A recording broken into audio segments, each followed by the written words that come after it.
मनीषा साजवानी जी। राधे राधे। श्री हरिवंश महाराज जी।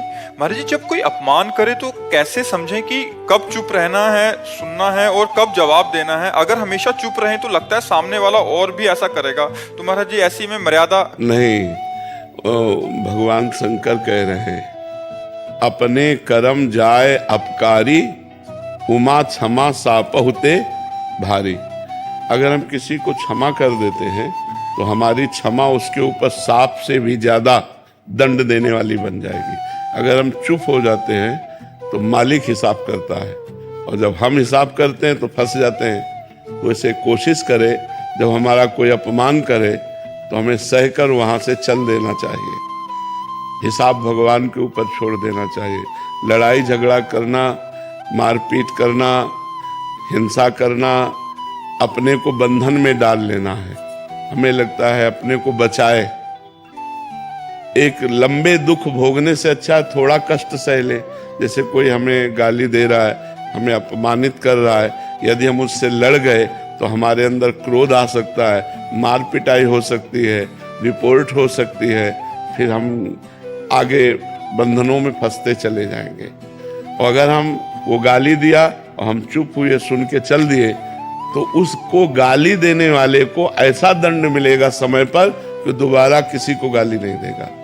मालिक बहुत, हम यही कई बार चर्चा की है, देखो हमारे यहाँ भी मुकदमा कई कई वर्ष चलता रहता है, तब हिसाब हो पाता है। जैसे कोई केस हुआ तो तुरंत थोड़ी होता है, बहुत कहो 4 वर्ष लग जाए उस केस के सुलझने में, कहो 10 वर्ष लग जाए। तो ये तो एक देश की बात है और अनंत ब्रह्मांडों का हिसाब है। तो हमारे प्रभु के यहाँ कहते हैं कि देर है पर अंधेर नहीं, कहते ना, थोड़ा देर तो लगेगी कि आपको वो गाली दिया तुरंत उसको चोट नहीं लगेगी, पर समय आने पर ऐसी चोट लगेगी कि जिंदगी में गाली देना भूल जाएगा। अपने को सहना चाहिए। ज्यादा विरोध और लड़ाई झगड़ा और हिंसा आदि करने से हम खुद बंधन में पड़ सकते हैं। तो हमारी सलाह तो यही है कि अगर कोई गाली दे तो चुप हो जाए, कोई अपमान करे तो सह ले, अपना कर्म मान करके कि कोई हमारा बिगड़ा हुआ कर्म होगा। अब हम तो साधु वेश में हैं तो यही समझाएंगे, हम तो यही कहेंगे कि अगर वो गाली दे रहा है तो हम सह जाते हैं, और वो हमको अपमानित कर रहा है तो चुपचाप चले जाते हैं। हिसाब भगवान के ऊपर छोड़ दें, क्योंकि जितनी जेलें भरी हिसाब करने में ही तो भरी है। कहीं हम गलत कर बैठे, कहीं हम हिंसा कर बैठे तो कानून का अपराध हमारा बन जाएगा, कानून के विरुद्ध हमारे आचरण बन जाएंगे, तो हम भी अपराधी माने जाएंगे। तो इसलिए हम मारे पीटे नहीं, हिंसा ना करें, क्रोध ना करें, सह जाएं, भगवान से प्रार्थना करें कि हे भगवान उसकी भी बुद्धि शुद्ध कर दो। उचित तो ये है कि हम उसके लिए भी अच्छा सोचें कि भगवान अगर आप इसकी बुद्धि शुद्ध कर दे तो गाली देना बंद कर दे, ये भी एक अच्छा आदमी बन जाए, तो आप इसकी बुद्धि शुद्ध कर दो। हम तो यही प्रार्थना करेंगे कि भगवान सबकी बुद्धि शुद्ध करें, लड़ाई झगड़ा ना हो, एक दूसरे का अपमान ना हो, एक दूसरे को दुख देने वाले वचन न बोले जाए।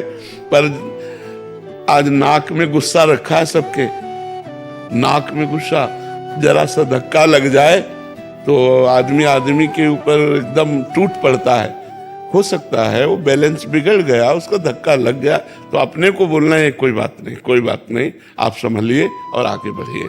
लेकिन जरा जरा सी बात में, क्योंकि खान पान सही नहीं है, तमोगुणी भोजन है, तमोगुणी विचार, तो जरा में गुस्सा आ जाता है। हमें सहन करना चाहिए, सहन में बहुत आनंद है। जब हमें सहन ना हो तो रो देना चाहिए भगवान के सामने, प्रभु हम तो असमर्थ हैं, आप समर्थ हो, आप देख लो।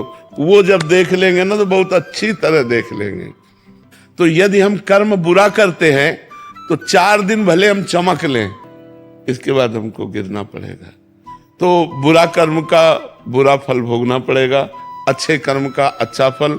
तो वो तुम्हारे साथ बुरा कर रहा है, तुम उसके साथ अच्छा करो तो तुम्हें अच्छा सुख मिलेगा, और वो परिणाम में दुख भोगेगा। ये सिद्धांत है। और लड़ाई झगड़ा करोगे तो जैसे वो अपराधी वैसे आप अपराध कर रहे, तो फिर उसको दंड भगवान क्यों देंगे? फिर तो आप भी अपराधी कर, उसने गाली दिया आपने गाली दे दिया, उसने विरोध किया आपने विरोध किया। उचित बात है हम विरोध न करें, हम गाली न दें, हम सह जाएं।